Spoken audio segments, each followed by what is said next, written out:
Hey everybody, KC here. So as I record this, we've just finished the De-Invest to Reinvest online conference, leadership summit that I've been writing about the last couple of days here on Morning Newsbeat. I hope a number of you were able to attend. And Tom Furphy, who is part of the team that put it all together, he and I will talk a little bit more about it next week on the innovation conversation. But I did want to talk about one little piece of it. So the initial, the first presentation basically was an interview, live interview that I did with Jim Donald.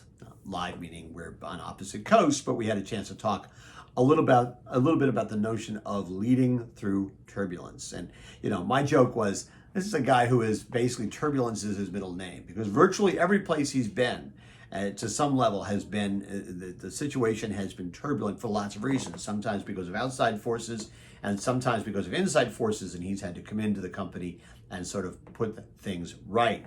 But one of the questions I asked him was along the theme of the de-invest to reinvest theme.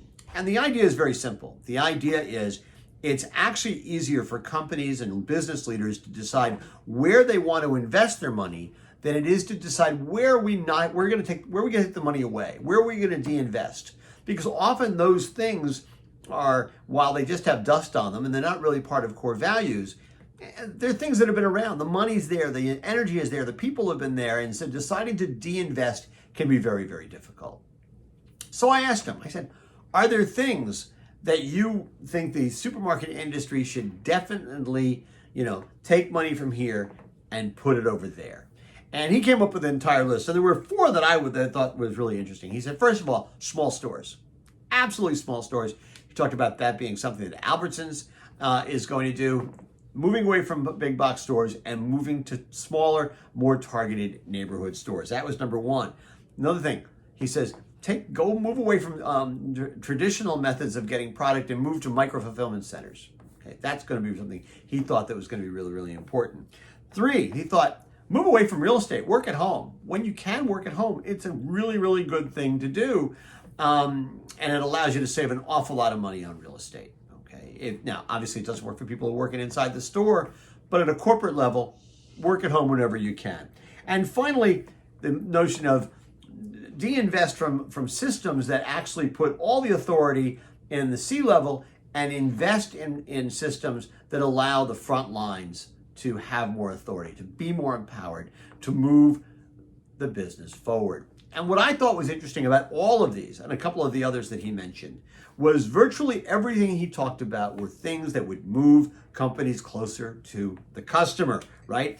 If you have small stores instead of big box stores, it allows you to know the neighborhood in a different way. It allows you to know customers in a different way and serve them in a different way.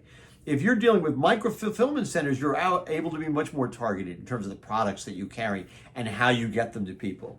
If you're working from home, I would argue that all of us who have been working from home who did not do it before are in touch with how people live their lives on a day-to-day basis in a far more granular way than we were before. The statement is always the supermarket industry doesn't have enough people running it who are like the people they're actually trying to serve. Well, maybe that's changed to a certain degree. And by the way, it allows you to access an entirely different sector of employee if you're able to allow people to work from home and do job sharing and doing that sort of thing.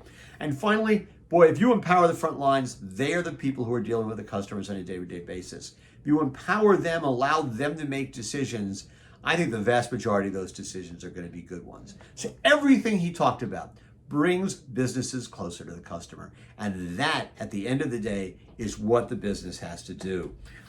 Listen, the bottom line is everything you can do that connects you to the customer's needs and the customer's wants, and figuring out what their needs and wants are before the customer necessarily knows them, that is a good thing. And if businesses can get to that point, as we move beyond the pandemic, as we move beyond recession, and start positioning themselves now to be able to do that for customers, well, that's going to be a win. Anyway, that's what's on my mind this morning. And as always, I want to hear what's on your mind.